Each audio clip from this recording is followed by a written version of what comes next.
નમસ્કાર, શો ટાઈમમાં આપનું સ્વાગત છે। ભાવનગરના અકવાડા ગામમાં યુવાન ઉપર હુમલો કરનાર પિતા પુત્રની ઘોઘા રોડ પોલીસે ધરપકડ કરી છે।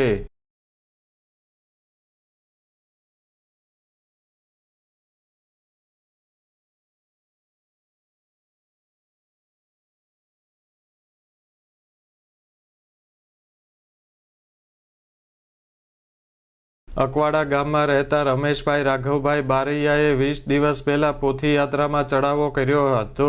આ બાબતની દાજ રાખી ગામમાં રહેતા અરજણભાઈ જેઠવા અને તેના પુત્ર વિશાલે રમેશભાઈ ઉપર લોખંડનો પાઇપ અને ધોકા વડે હુમલો કર્યો હતો।